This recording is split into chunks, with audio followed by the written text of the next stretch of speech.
Welcome to the Geo Show here on News Channel Nebraska and Columbus News Team. I'm Grant Otten, as per usual, and we got a good show today. We're actually going to cut after this segment. We're going to go back and we're going to go check out an interview I did a couple weeks back with Alex Bartholomew, who has a really cool story about a very unorthodox journey that he's taking, and now has been very successful at least the junior college level for track, and I think that will translate into some higher success. It sounds like he's looking D3 NAIA, but he could really make a name for himself. A very talented athlete, took a very unorthodox trip, was back in Columbus for a while, and had some stuff that sparked him to get into the field. He was looking to play football or baseball, and now he's a thrower at the college level, and a very good one at that. So a very cool interview. We're going to go check that out here at the end of this segment. So the other stuff I want to talk about today, actually, we're going to talk a little soccer, a little track, and then I got a little part at the end I want to mention about a former Central Community College All-American basketball player who is getting honored. So let's just get into it. I'm looking at soccer ratings right now, and I think the most interesting thing, as soccer ratings came out today, Thursday, some of you are going to listen to this later. If you're watching this on TV at home, appreciate you guys tuning in. Scotus soccer rankings are out. Now, these could change. I don't know that these are going to change drastically by the time you watch this, or if at all, if they'll even put anything new out, but we will have some games by the time you guys watch this, some new broadcasting stuff. So Scotus drops all the way down to fourth place in the Class B rankings. They completely drop out of the all-class rankings, where they were number one up until this last weekend. And then Schuyler moves all the way up to 2, and the Columbus boys sit at 7 in the Columbus boys and girls, I believe. Columbus boys and girls and Scotus girls are in the rankings too. They're currently undefeated, so congratulations to them. We'll go over those in just a second too. But Scotus comes into this last week and they play Scott, and they go into overtime, and they end up losing on an own goal. Now, they've had 3 own goals this year. Now, that's something that you cannot have really looking on a regular basis at all. This is the 3rd one, so I don't know if it's a miscommunication thing. Now, the other 2 own goals came in an 8-1 game, 8-1 victory over Lakeview, and a 7-1 victory over Pius, who they ended up losing to later on here, later on in that day after that loss to Scott. And so it was interesting when we called the game, we broadcast the game live, so some of you guys may have tuned into that, to see Scotus just had so many opportunities and really controlled the game.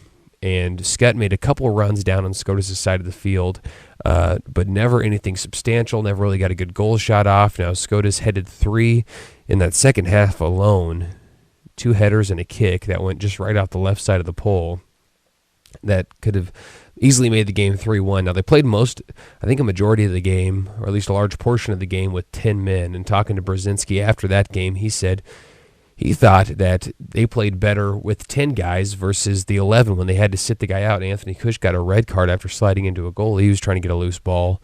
Or it was a little debate. We thought that was an instant red card for him, but they made it, the guy we talked to up in the booth made it sound like they had thrown out a yellow card to Cush earlier in that first half that we didn't see. Me and Brandon Axman, who called the game, and joined me. And so it was interesting to see them pick up the intensity with 10 guys, and if they would have had the 11th guy, I think most of those kicks, even a couple of those that went off the left side of the pole, probably would have had another guy in there to rebound that thing back into the goal, or at least would have put some more pressure on.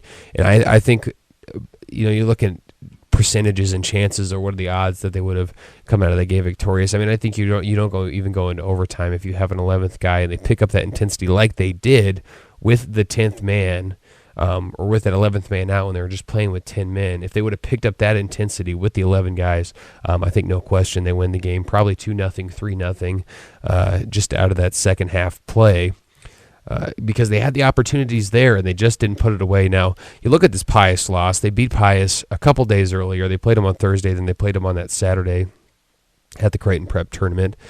They went into overtime game, so that is 100 minutes of play. You get the additional 20 minutes, the 10-minute halves of overtime, 2 10-minute halves that you got to play both halves. and that own goal happened with about 5 minutes left in that second half. So they had about a half-hour rest after that game to go play the Pius game. Now, watching the game, I don't think at one point, and I know for a fact at one point because Bailey Pelster sat out, but I don't think even if you discount Pelster, that the whole starting lineup was in at any point throughout the game.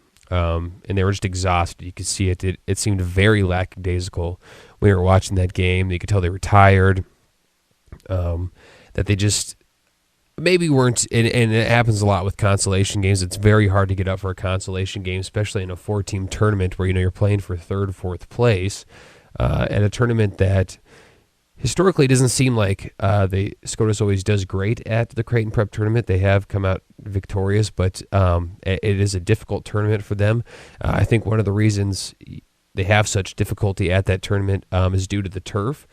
You could see the touches that they were taking were just they very seldomly had good touches when they're trying to stop the ball, send off a pass, just because this ball speed was so much quicker on that turf versus the grass which they're used to playing on. And so that was a huge thing in that Scott game that I think if they would have been able to get their touches down a little bit. So I don't know if that means you need to go in, you need to practice some more, you need to go put some extra time in on a turf setting, which we don't really have available outside of the football fields. You can go around, maybe pass around a little bit, but granted, if that's not available for them, especially with track practice, I could see that being a conflict as they do practice track out at the high school football field. And that was, I think, the major key. Now, Scott is not a bad team. Scott has lost a lot of close games to really good teams. They ended up losing to Creighton Prep. But I think if you put them on a grass field and if you keep 11 guys in throughout that game, vice versa, I think you're looking at least a 3-0, maybe a 4-0. If you're on grass, I almost give Scotus a 4-0 win over Scott, just because Scotus was a much better team. And you could see that they outplayed Scott almost in every fashion. And Scott did enough defensively because they didn't give up any goals, so they were very close from breaking a bunch of goals. And so Scott did enough defensively that Scotus was unable to score or eventually put it in, so you got to credit the Scott defense for that. Now you look at that Pius game that I was kind of talking about, went back to the Scott game. Pius and Scotus, a tired Scotus team that had a lot of young guys in. Brady Miller sought a lot of time, but Miller is a very talented player, and he gets a lot of play time anyways. When they're playing a full roster and they're playing at their highest level, he gets a lot of time, so he's a great guy to get in. But they also had a lot of young guys getting in there as well. And so the biggest difference there was definitely, I don't know if it was lack of motivation, but the guys were definitely exhausted. That game went into overtime, and a handball in the box, by Jake Boss late in that overtime, was just a complete mental mistake, I think. And I've been there before, playing sports for just a long time. There, you get that point where you just are so tired you can barely think, and so I understand the mental exhaustion that he may have been going through, and I think that was the case, and that's why he ended up throwing up a handball in the box off of a penalty kick, and that resulted in Pius getting their only goal of the game, and obviously when you look at those kicks in the penalty box, it's hard to. It's just difficult. It's a 50-50 chance if they're going to score or not, if the goalie's going to guess right and get a stop. So I think if Scotus gets at least maybe even an hour off or gets a decent break in between that game and they come out and they play Pius, even at the consolation level, if you give them some rest, Pius had a whole game to sit out. They had hours to sit out before they came into that game. I think Scotus comes out victorious. With that being said, you do lose 2 games, so Scotus drops down to 4, 5-2. They were previously 1 in Class B. They dropped completely out of the all-class rankings, which, understandably, you almost have to be perfect if you're going to be in any class besides A and be in those rankings. Schuyler up to 2. Schuyler's playing some good ball right now. I have not really got a chance to analyze Schuyler or see them play that much. I knew they got a couple good strikers on their team, and so there will be a good team to watch out for. They could give Scotus a test going into that district play, and they could give Columbus a test as well. Columbus currently sitting at 6-1, is playing some great ball, and I think Columbus and Schuyler would match up pretty good. I think Columbus has a really good defense, and now they have a couple pieces plugged back into their offense that make them more dangerous. And that Scotus thing, if anything, when you look at this district that we have, past conference and everything, of course, these teams, imagining that Schuyler and Columbus High go into that district still as strong as they are playing right now, at least give Scotus a run for their money. I think Scotus is the better team. If you watch Scotus is like a machine, and just talent across the board. It's just incredible, like we've seen in basketball and we've seen in track. I mean, and we'll talk about track here in a little bit, but we've seen in football, obviously winning the state championship. They just have an unbelievable roster right now. Wrestling as well. A lot of key wrestlers are on that soccer team. It's just unbelievable, the athletics and the depth that they have across the board in these sports. And so they're going to be a hard team to beat, but I think they are obviously beatable, if they shoot themselves in the foot or if they make mistakes themselves. And so Schuyler and Columbus, if anybody, would be one of those teams that could disrupt that going into the state tournament, and they could find themselves. I think Schuyler or Columbus will get the wild card anyways. Columbus High is doing great in wild card points. They're right up at the top. But Columbus Scotus will probably run out the rest of the season. I think most likely they won't have another loss going out the rest of the year. So that'll be something to keep an eye on as we go through here, and got to keep an eye on them. So they'll be good. Elkhorn South playing some really good soccer right now, and I'd love to see a matchup between them and Scotus, or I'd like at least to watch that when hopefully we see that down the line here sometimes. I can't remember if that's on the regular season schedule, but to see them play each other in state would be very cool. Because they got a lot of good things going on. Now, looking at the girls' team, Scotus undefeated right now. Scotus girls, they're doing some. They're fun to watch right now too. They got some good goal scorers. Morgan Thorson, very impressive with some of the corner kicking that she's been able to do, and she scored a lot of goals off of penalty kicks, and so she's done a nice job. She's a good team leader for them, but they just got a ton of talent on that roster. They're currently sitting at 4 in Class B, and then you look at Columbus High, who's number 7. Both girls and boys currently sitting at 7 in Class B. The Columbus girls 5-2 right now. They were previously 9, moved up after their victory over Lutheran High Northeast. Norfolk Catholic, as they have a combined team there. And that team out of Norfolk, not always the strongest, but Columbus coming away with a couple clutch last-minute overtime and a shootout win over Norfolk, and then you get the overtime win over North Star recently. And so they have shown that they have the stamina to win a game when you get into that late rounds. And, of course, when you get into shootout, it's pretty much a coin flip, it seems like, who's going to come out on top. But the fact that they've shown they can win and be victorious in a situation like that is a very good sign for the Columbus High girls, and I look forward to seeing how they go down the line. But they have a big test ahead of them in this conference tournament coming up. Some very good teams. They're playing Kearney as well, who is number 7 in Class A and number 10 in the all-class ranking. So they are going to have a difficult couple set of matches coming up. Columbus Scotus girls, though, 5-0, are doing some really good things. And if you look at, talking about Lakeview, not a huge soccer school, and by that I mean they just don't have they don't have quite as much participation, it doesn't seem like, in soccer outside of the realm of the high school season when you're looking at club sports and that kind of thing. And when you look at soccer is one of those sports, along with, I think, basketball, volleyball, and baseball, not so much football. Football, I suppose you can make an argument if you're talking about 7-on-7 or that kind of thing, but you look at that off-season participation, Scotus and Columbus High both have a lot of people. Columbus High has more kids that are specific soccer players, and so that's what they invest all their time into. Columbus Scotus, a lot of multi-sport athletes that just, they play everything, but they also play a lot of club sports, and these guys have been playing together since they're little, so a great cohesiveness with those players.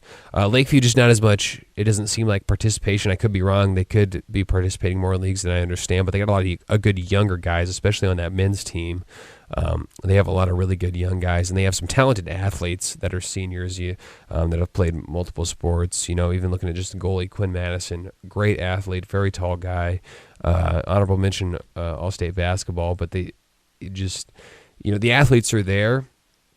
But soccer is such a goofy sport in the fact that off-season and that cohesiveness really plays such a factor and such a next-level thing when you're looking at that soccer season. So they have some very good young players. They play a lot of young players right now, and I think giving them I would say even about 2 years, they might be able to develop some of that talent and be a little more competitive than they are so far this season, and it doesn't look like they'll be able to accomplish a ton this season.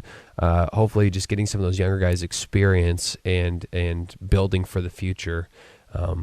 They haven't had a great start so far. They started off really good in the season, beating GICC 7-0. GICC's not having a great soccer season either, so it'll be interesting to see how that develops over time, and wish best of luck to those guys. But I think if you give them a couple years down the line, they might be able to develop some of that talent that they do have in those freshman and sophomore classes, who will seem to be consistent soccer players on and off and outside of the season. So that'll be fun to see that team develop and how they do. And the girls, on the other hand, for Lakeview, very talented. They're a pretty mid-level, right down the seam team, and they could cause some trouble for a couple good teams around the state. If they put the right things together, if they have a good defensive performance, they got some young people up front.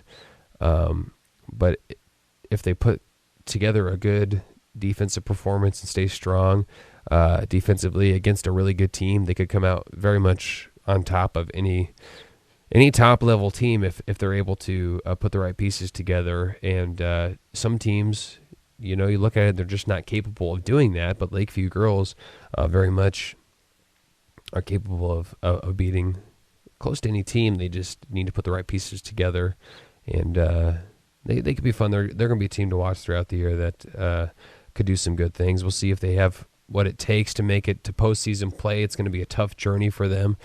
Anybody coming out of this district in the Columbus area, because the soccer, including Schuyler and all these places, is just so solid that it's really hard to rise out of that district and get that district bid to state. But anything can happen, and so that'll be interesting. Let's talk a little bit track here too before we go to break, and suitably talking some track before we send it over to that interview with Alex Bartholomew, but high school track. We're going to talk a little bit more Scotus Lakeview, as they just had that meet at the Wayne Invitational, and they got some guys that could potentially be going to state, especially Scotus. Like we've said, they've had very deep roster and a lot of specific track guys. Obviously, they play other sports, but Cody Moravchik, one of those big ones. Brady Prismus, another one. But Columbus High, one that we're not going to talk about as much. They got some great athletes. You look at Downs on the pole vault, a couple of pole vaulters, and then you look at Michael Cook and that 4x4 team for Columbus High. They could do some good things and potentially get a bid to state. Cook, a really good long jumper. I think he could do some good things in the postseason and try and earn himself a medal. He's a very talented athlete, and he's got a bright future.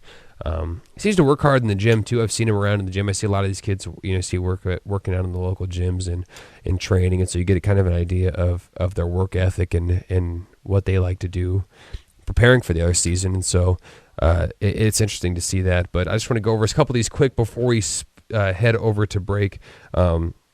Brady Prismus, if you looked at the article, I didn't really get his name in there that much, but he's a guy to watch out for. Cody Moravchik, who got first in the 200 and the 400, was followed by Brady Prismus, who got second in the 200. Brady also got third in the 400, and he ran some solid times. He ran 23.87 in that 200. And he's also on that 4x4 team that is probably going to go to state too. Girls and boys for Scotus are going to do some good things. And Sarah Schumacher got some first. Jessica Lam is another medal contender. She got a couple. She got second in the 200-meter dash. She also got second in the 400-meter dash. So she's kind of like Prismus too. She's really going to be a good point scorer as they move throughout the year. Chase Lindbergh for Lakeview, he's really one of their best athletes that they got going through there right now. And Noah Duncan as well in the throwing. Noah Duncan threw 46.03 in the shot put. He ended up getting second place. He was right behind him. Then you look at Ryan Mustard in the discus, who threw 162. That kid's got a lot of steam on him too, and Ryan Mustard actually finished behind Noah Duncan in the shot put with so Noah Duncan threw 46.03, 0.50, and Ryan Mustard threw 46.03. So it's going to be fun to watch those guys throughout the year as they kind of develop and form that talent. But Marika Spencer, just unbelievable, set a meet record in discus at that Wayne meet, throwing 128 feet and 9 inches, and she threw farther than she would have got fourth place, I believe, in the guys' division if she would have threw with the men's division. Granted, so Ryan Mustard threw that 162, but then it dropped down to about 130 for second place, 129 for third, and then 125 for fourth. So Marika Spencer, you just look at, usually there's a big difference between females and males in the throwing thing just because of strength, capacity, and just the way, obviously, genetics are built, and that's just kind of how it is. But Marika Spencer breaking the mold on that one, very talented. She is going to be a blast to watch through as they go through and eventually commit in the state meet. And Brady Prismus also got second in triple jump, jumping 40 feet, which is very, very impressive. So before we head to break here, we just got this in today. Former All-American from Central Community College, Ross Pesic is being awarded the Merit Award by the NJCAA, which is very good. So congratulations to him. He was recruited by Jack Gutierrez and nominated by Mary Young. And so congratulations to Ross Pesic and his family. If you stay on the podcast version after this Alex Bartholomew thing, we'll go a little bit more into Pesic and kind of what he's done and look at a couple things, as well as, do I think the NSAA will go forward with their potential plan to inflate private schools as well as conglomerate schools. We'll go into that a little bit more on the podcast version. Right now, we're going to head over to the Alex Bartholomew interview. It'd be kind of weird. We recorded it a little whiles back. We weren't able to fit it in, so I definitely want to fit it in now. So record that, and then we'll throw it back to break. And stay tuned for the podcast version later if you want to listen online. So we will see you. This is the Geo Show here on News Channel Nebraska and Columbus News Team. I'm Grant Otten. Thanks for tuning in, and we'll see you in a little while on the audio. All right, see ya. Welcome back to the Geo Show here on News Channel Nebraska and Columbus News Team. Joining me now is somebody I'm actually acquaintances with, and glad to be acquaintances with, as he's doing some good things right now athletically, and is kind of reinvigorating himself into the collegiate athletics field. So Alex Bartholomew, who's now, doing a lot of hammer throw over at the Reavers in Iowa, and doing a lot of various different things, is on the hotline with us right now. So Alex, how are you doing? Good, Grant. Not doing too bad. So I guess just to start off, congratulations on getting yourself an NJCAA fourth place championship in there when you are kind of just getting back into things. Can you walk me through a little bit how that whole thing went down? So, after high school, I'd kind of not really figured out what I wanted to do quite athletically or academically. Kind of floated around job to job. Went to school in Lincoln. Didn't really enjoy that. Moved back to Columbus, and a couple years had gone by, and I had actually ran into Dan Steiner. I know you're familiar with him, obviously. And he had heard that I was kind of trying to get back into either playing football or, or baseball, either way, whatever I'd, found a school for. A few months had gone by, and he had actually called me up one day and said that his son-in-law and daughter were moving back to Columbus and opening up a gym, kind of oriented towards strength and conditioning, and gave them a call. Well, and at that time, I was still kind of trying to work on getting back into football, but Aaron had actually extended the invitation to me to come throw with him in my free time, and that happened. I would be about this time last year, and I guess the rest is history. When I decided to go to Iowa Western, and the first semester walked on to the track team, and then the second semester received a scholarship, and there's that. That's a pretty awesome story too, and it's crazy because I've seen you. I saw you in the weight room before when you were talking about still going into football, and you were thinking about all these different things that you had going on, and it's tough to take a break from athletics, and especially after the high school level, and then go compete at the collegiate level. So I saw you working out in the weight room a lot like that. How big of an influence was Aaron Bozarth to getting you into hammer throwing and really getting back into, I guess, this form of collegiate athletics? I had played baseball my whole life and never really was around track. Didn't even know of hammer throw. I guess if I would have had anybody else introduce me to the sport, I wouldn't be anywhere near as successful as I have been. Aaron and Jenny both. They both threw for Nebraska. Jenny was a collegiate coach, Division I at North Carolina. Aaron, a wonderful mind with strength and conditioning, kind of really whipped me up into shape. And like I said, if anyone else would have introduced me to it, I probably wouldn't be where I am. So I am forever grateful for what he's done. So.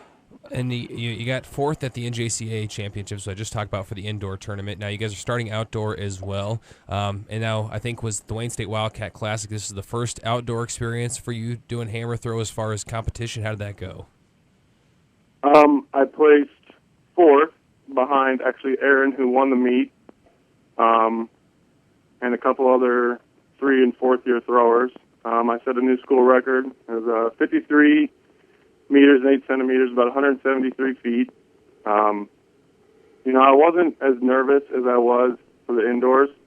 That was my first experience in any collegiate, competition ever in my life. So I think now I've kind of acclimated myself to, this stage, but, it was a lot of fun. The weather actually turned out to be not as nice as, forecasted, but it actually moved the meet up a day. I know you saw the snow that fell in Wayne 2 days ago. We were actually supposed to have the meet on that day, which kind of made it nice. A lot less stressful to have to worry about that. It was my first outdoor meet ever, so I think it went pretty well. Very cool. And I've seen you, getting in the weight room, getting stronger, all these different things, getting more flexible, getting more explosive, is obviously a huge part, especially in hammer throw, where it's kind of a combination of all those different things. Can you talk a little bit about how much time you spend in the weight room? And it seems like, I don't know if you found a new love for the weight room, because I know you worked out before, but it seems like you're putting a lot of time in there right now. Oh, yeah. If it wasn't for Aaron again, I think I went in, I could throw out some numbers. Maybe squatting around 430 pounds, cleaning in the 200s. And Aaron had got me to, right before I got sent off for school, I was squatting just under 600 pounds and cleaning 365. So, all the work and all the knowledge that, that guy instilled in me. We were in the weight room 5 days a week, sometimes 6, 2 or 3 hours a day, working on a multitude of things. From, like you said, mobility, flexibility,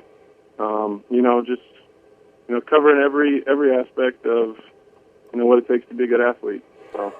That's very cool. Now, looking into the future, now that you've kind of found that you got a solid footing here in kind of the hammer throwing track community, is that something? Obviously, you can do the 2 years or whatever over as a reaver, but do you plan on doing anything else in extension beyond that? There is the 10-semester rule. So when I had started, stepped foot on campus in Lincoln at Southeast Community College in 2012, Division I, they start your clock there for 10 semesters. So unfortunately, I would only have one potential year to throw Division I. So I'm looking probably at going the NAI route after next year. I'm going to come back to Iowa Western. I have a quite a bit larger scholarship for next year. Looking forward to it. I absolutely love the school, the people, the coaches, friends, everybody. The place is awesome.